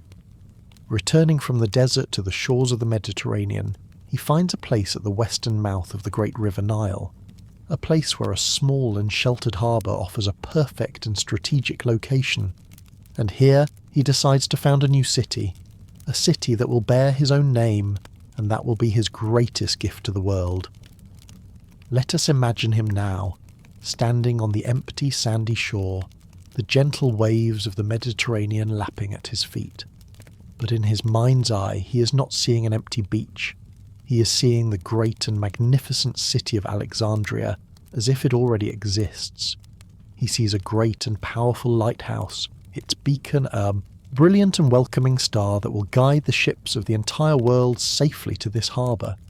He sees the wide and bustling streets, the great and open plazas, the magnificent temples and theatres, and most of all, he sees the great and universal library of Alexandria, a place that will one day house all the accumulated wisdom of the entire human race, the scrolls of the Greeks, the papyri of the Egyptians, the tablets of the Babylonians. He sees a city that will be a great and shining bridge between the ancient wisdom of the East and the dynamic new culture of the West. He sees a city that will be a beacon of learning, of commerce, and of civilization for 1,000 years to come. The Pharaoh and the Conqueror have now become a creator, and it is from this act of creation, this beautiful and hopeful dream of a new and cosmopolitan world, that he will now turn his gaze, for the last and final time, towards the East, towards the final and great confrontation with Darius, and towards the magnificent and waiting heart of the Persian Empire. Alexander, now a god-touched pharaoh and the visionary founder of the great city of Alexandria, has completed his work in the ancient and mysterious land of Egypt. The southern flank of his growing empire is secure, and now, with the patience of a master strategist, he turns his gaze and the path of his army back to the east. He's now ready to march into the very heartland of the Persian Empire, to the great and ancient lands of Mesopotamia, where the great king, Darius, has been gathering his strength for one final, desperate and epic throw of the dice. The stage is now being set for the ultimate confrontation, a single, great battle that will decide the fate of two civilizations once and for all. Let us imagine the scene. Darius, having learned from the bitter lessons of his defeat at Issus, has chosen the ground for this final battle with the utmost care. It is a great, wide, and open plain near the ancient city of Arbela, a place called Gaugamela. For months his engineers have worked to perfect this battlefield. The ground has been cleared of every rock and every bush. It has been levelled and smoothed until it is as flat and as perfect as a royal parade ground. It is a vast and open stage, perfectly designed for the grand and sweeping manoeuvres of his greatest assets, his immense cavalry and his terrifying scythed chariots. And upon this great and perfect stage, he has assembled the largest and most magnificent army the world has ever known. The soldiers have been drawn from the farthest and most exotic reaches of his vast empire. There are the fierce and noble Bactrian cavalry from the great grassy steppes beyond the Oxus River.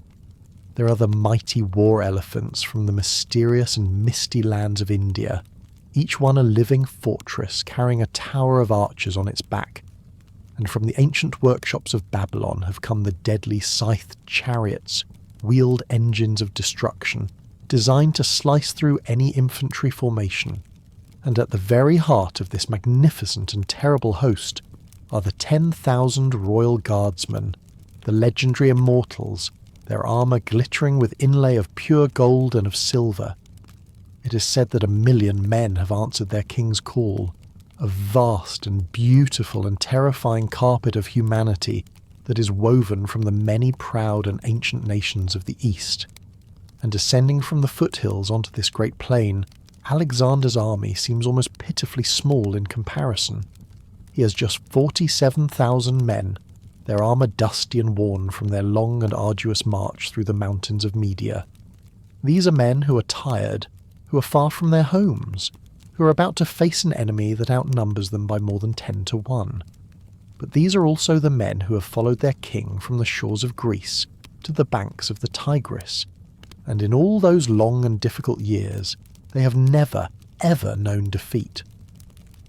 The night before the battle, Alexander cannot sleep. He leaves the quiet of his tent and walks among his soldiers as they rest around their small, flickering campfires. In the deep and quiet darkness of the Mesopotamian night, with only the vast and indifferent stars as his witnesses, he seems less like the god-touched pharaoh of Egypt, and more like what he has always been at heart, a young man, far from home, who carries the hopes and the fears of every single person who has placed their trust in him. His old and cautious general Parmenion stands with him at the edge of the camp, looking out at the distant, numberless fires of the vast Persian host. "The odds are long, my king," the old general says quietly, his voice full of the sober wisdom of a lifetime of war. But Alexander smiles, a calm and confident smile that seems to hold no doubt. "Numbers mean nothing if they cannot be properly used," he replies. "Darius has a mob, not an army. When the test comes, we shall see whether the sons of Macedon are still the equals of any 10 barbarians." As the first pale grey light of dawn breaks over the horizon, the battle begins.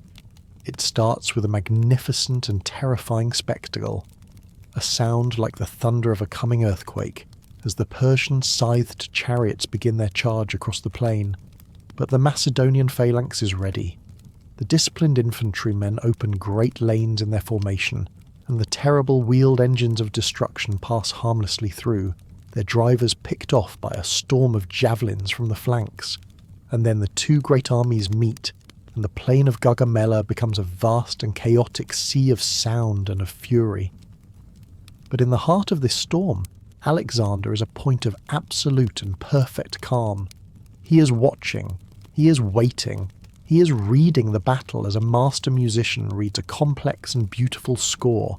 He sees the Persian cavalry committing itself to great, furious attacks on his flanks, and he sees the centre of the Persian line, where Darius himself sits in his golden chariot, becoming stretched and thin. He has seen his opportunity.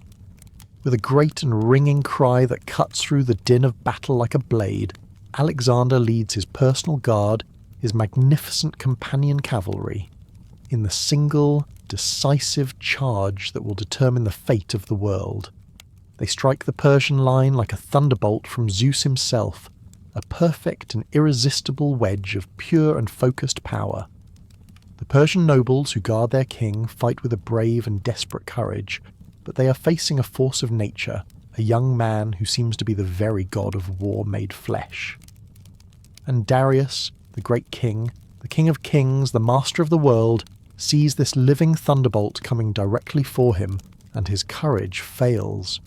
He turns his great golden chariot, and for the second and final time, he flees the field, leaving his army and his empire to its fate. The sight of their king in flight breaks the spirit of the Persian army, and the greatest military force ever assembled in the history of the world dissolves into a fleeing, panicked mob. As the sun sets over the plain of Gaugamela, Alexander stands victorious in the ruins of Persian power. The myth of their invincibility has been shattered forever, and the young king from the mountains of Macedon has now, without any doubt, proven himself to be the greatest general of his age. The aftermath of this great and final victory is the swift and almost total collapse of the Persian Empire, an empire that had stood for 2 centuries and had seemed as eternal and as unshakable as the mountains themselves. The great and legendary city of Babylon, the largest city in the world, opens its famous Ishtar Gate and welcomes Alexander not as a conqueror, but as a liberator who has freed them from the heavy hand of Persian rule. From Babylon he marches to Susa, the administrative capital, and here he finds not only a treasure of unimaginable wealth, but the entire royal archives of the Persian Empire, the secret administrative records that will teach him how to govern the vast and complex world he has just won. And then he comes to the final and most sacred prize of all, the great and magnificent city of Persepolis, the ceremonial capital and the spiritual heart of the Persian kings. Persepolis is more than a city. It is a statement carved in stone, a declaration of the absolute and divine power of the Persian Empire. For the Greeks, who had seen their own temples burned by the Persian invaders a century before, this city is the ultimate symbol of everything they had fought to overthrow. And it is here, in this place of profound and symbolic power, that the most controversial and most mysterious act of Alexander's entire career takes place. The city of Persepolis is sacked, and its magnificent and beautiful palaces are put to the torch, a great and terrible fire that consumes the ceremonial heart of the old world.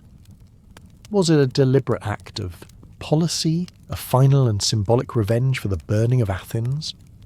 Or was it a spontaneous act of passion, born in the heat of a great and drunken victory celebration?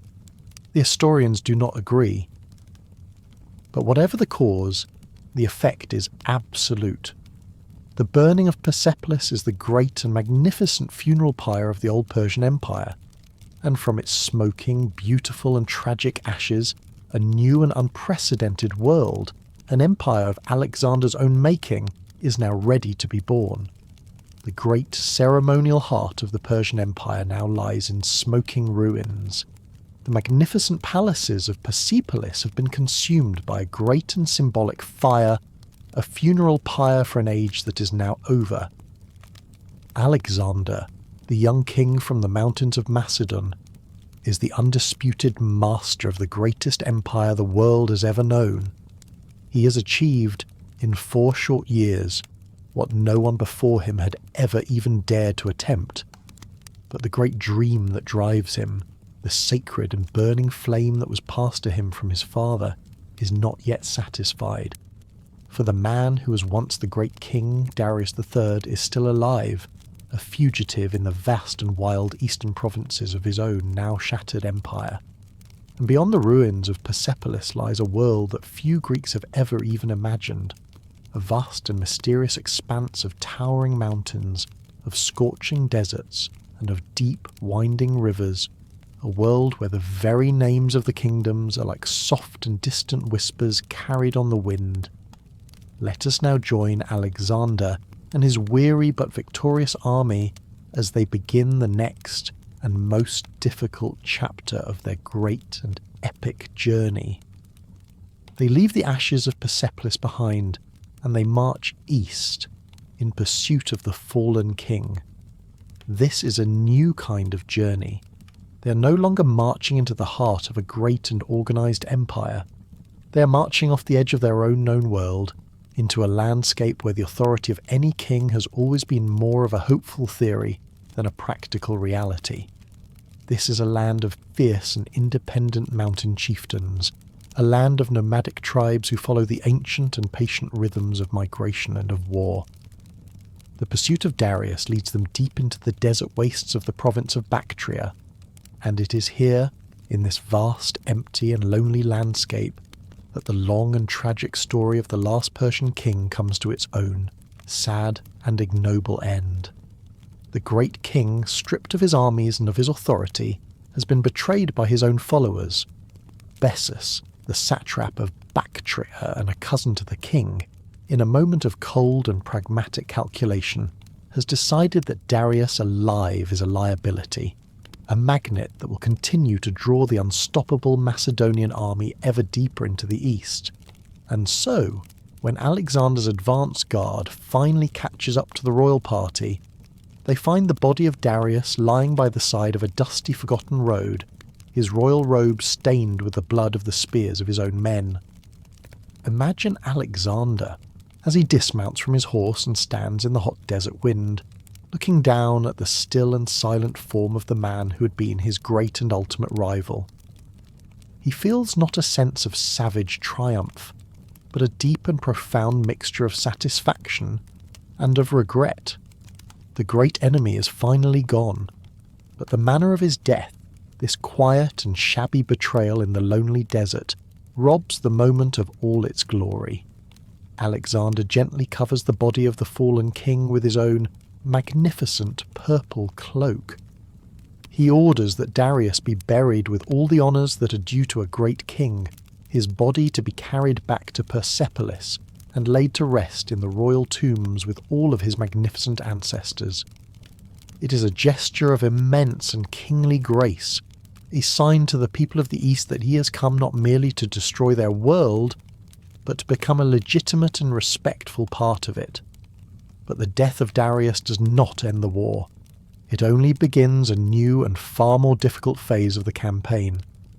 The traitor, Bessus, now proclaims himself the new great king, and he rallies the fierce and independent tribes of the eastern mountains for a final, desperate stand against the Macedonian advance. The war that follows is unlike any that Alexander has ever fought before.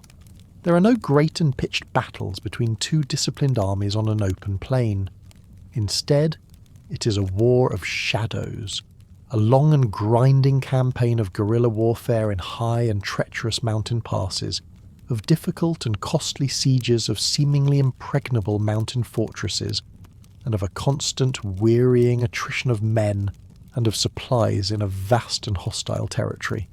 The journey takes them into the great and mighty mountain range of the Hindu Kush, a great and seemingly impassable barrier of sharp stone peaks and of deep blue glaciers that separates the heart of Asia from the legendary and mysterious lands of India.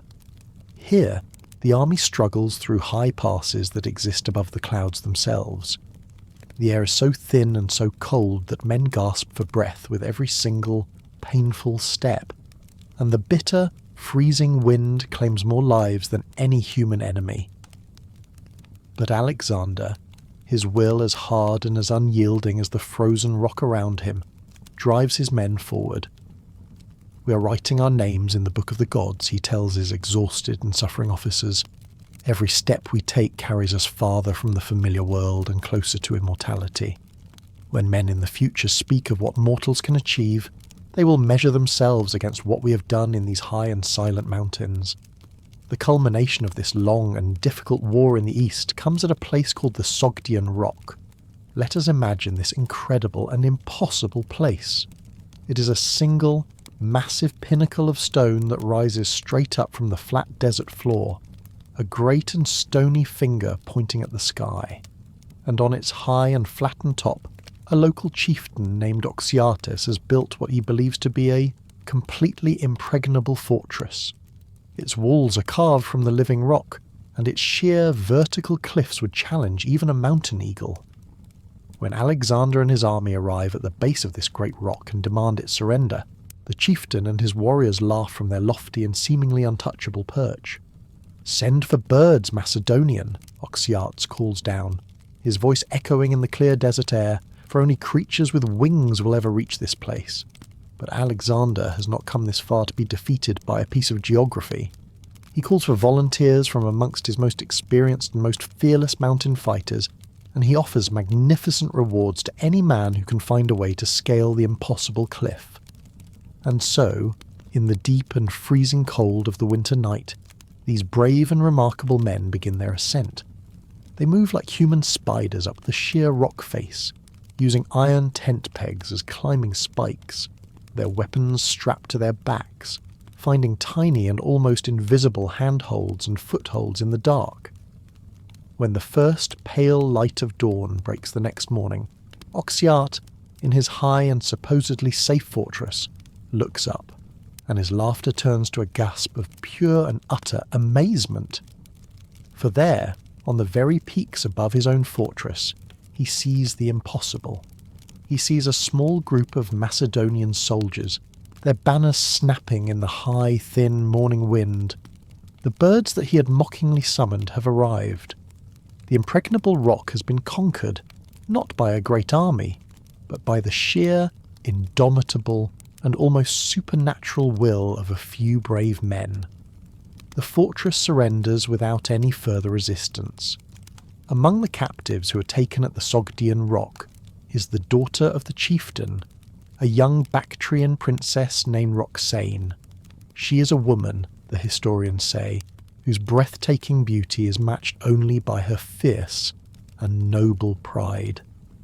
And when she's brought before Alexander, she's prepared for the harsh and humiliating fate of a prize of war. But instead she finds herself face to face with a king who looks at her, not with the eyes of a conqueror, but with the eyes of a man who sees in her a spirit that is the equal of his own. Alexander's decision to marry Roxane is a moment that changes the very nature of his great and epic story. It is a brilliant political masterstroke, an act that will instantly turn the fierce and rebellious chieftains of the East into his loyal and devoted family. But it is also a profound personal revelation. In this beautiful and proud princess from the farthest edge of the world, he has found not just a wife, but a living symbol of the new and magnificent world that he is now trying to create. A world where the old and tired divisions between Greek and barbarian, between East and West, will be dissolved. A new cosmopolitan empire where a Macedonian king and a Bactrian princess can unite and rule together. But this magnificent and beautiful vision is not one that is shared by all of his followers. We can imagine the great and splendid wedding celebration that is held in the ancient city of Balkh.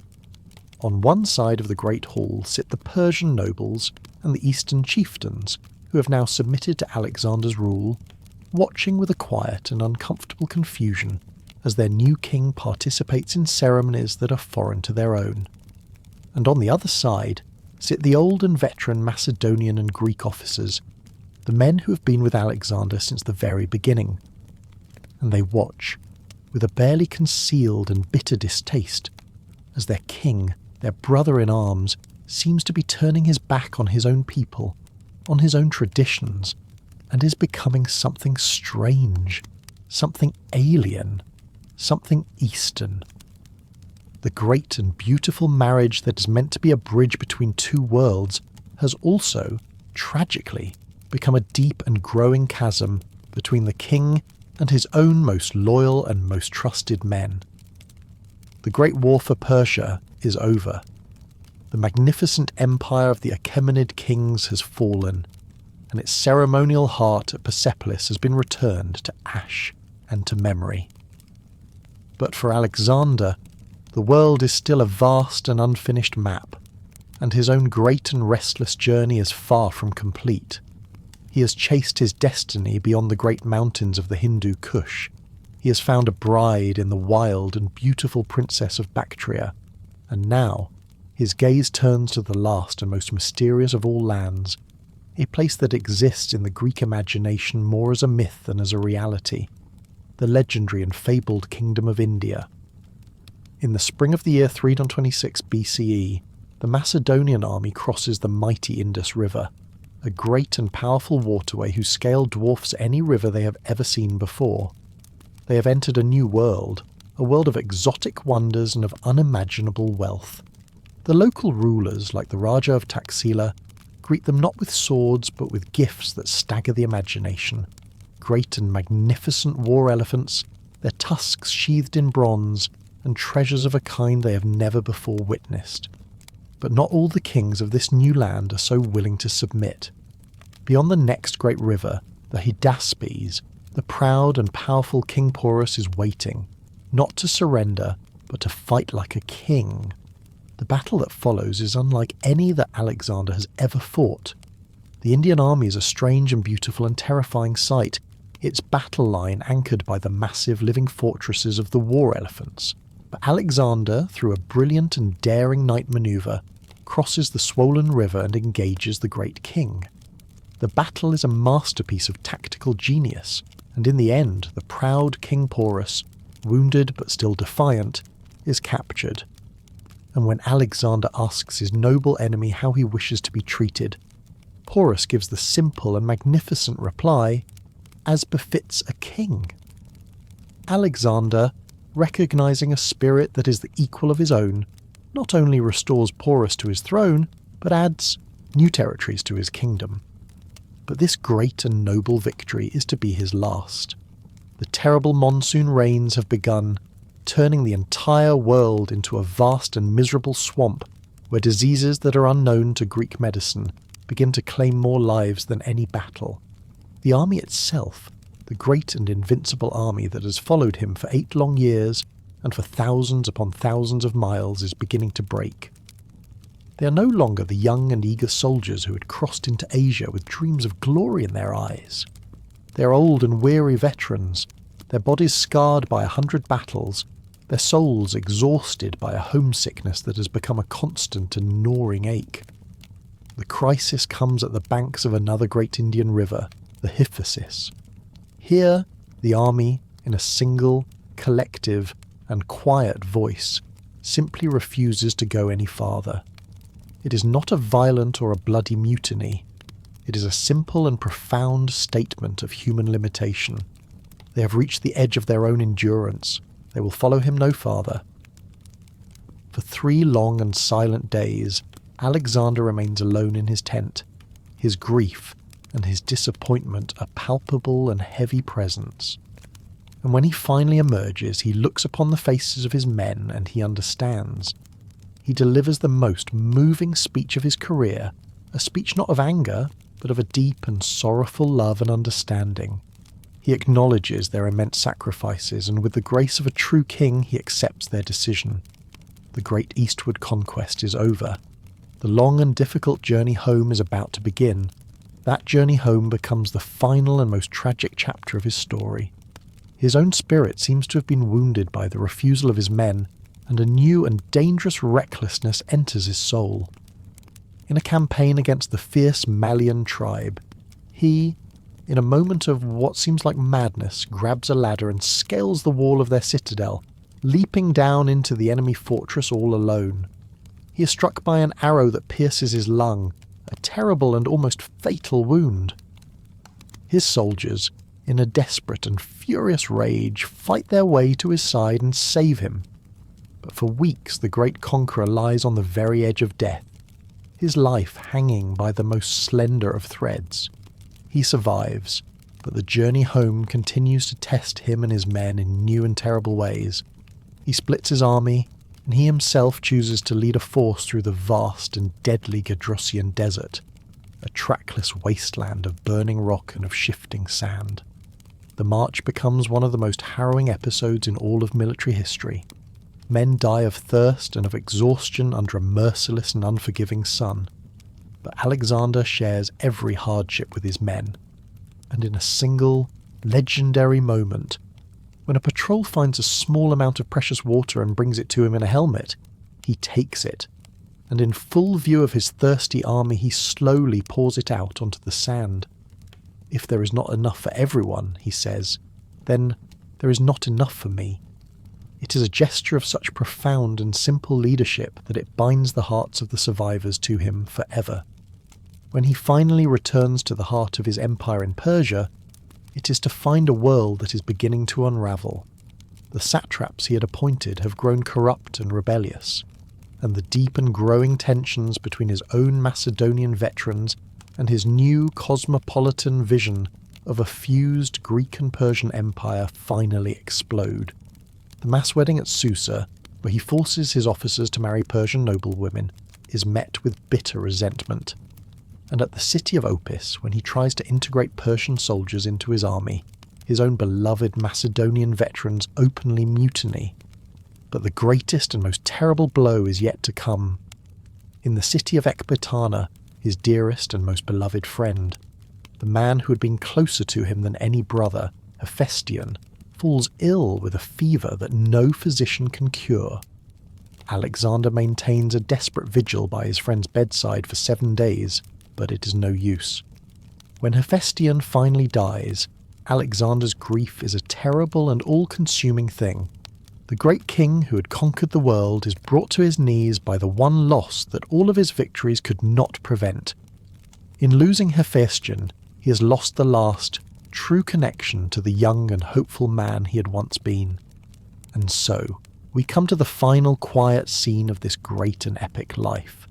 It is the spring of the year 323 BCE, and Alexander is in the magnificent city of Babylon, the city he has chosen to be the new capital of his world empire. He is just 32 years old, but he is a man who is old in experience and weary in his soul. He still makes his great and grandiose plans for new conquests, for the circumnavigation of Africa, for the exploration of the Western Ocean. But the fire that had once burned so brightly within him seems to have been banked. During a long and lavish banquet, he complains of a fever and of exhaustion. It seems like a minor illness at first, but the fever persists, and it grows worse.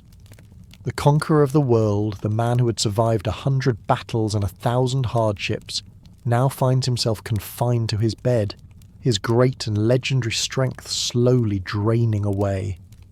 The greatest physicians in the world can do nothing. And on the 10th of June, in the quiet of his palace in Babylon, Alexander the Great, the son of Philip, the pupil of Aristotle, the proclaimed son of a god, simply and quietly stops breathing. The king who had thundered across the world like a great and mighty storm dies as gently as a sigh. The immediate aftermath of his death is the shattering of his dream. His empire, which had been held together only by the sheer magnetic force of his own personality, almost immediately dissolves into a generation of brutal and chaotic warfare between his own generals. The great and beautiful unity that he had fought so hard to create is broken, perhaps forever. But the true legacy of Alexander is not in the empire that he built, which crumbled so quickly into dust. His true legacy is a cultural and a spiritual one. The Greek language and the Greek way of thinking which his armies had carried with them were now planted in the soil of the East, and from this planting a new and vibrant Hellenistic world would grow and would flourish for centuries. And his own story, the story of his life, almost immediately began its transformation from history into myth. He became a figure of legend, a hero not just for the Greeks but for the entire world. In the great medieval epic, the Alexander Romance, he became a universal symbol of the eternal human dream of transcending all limitations and of achieving the impossible. And so, the story of Alexander the Great ends where it began, in the realm of dreams and legends where the briefest lives can cast the longest shadows. His physical empire crumbled, but his spirit, the eternal reminder that the only real limits are those we accept for ourselves, would live forever. The Conqueror has found his final peace in the quiet halls of legend, and now may you drift into your own state of deep and restorative slumber. Thank you for joining us on this journey through a great and epic life. If these whispered histories have soothed your spirit, you can help other weary souls discover this place of peace by subscribing. Until the next legend calls to you from the mists of time, may your slumber be deep and your dreams be magnificent. Sleep well.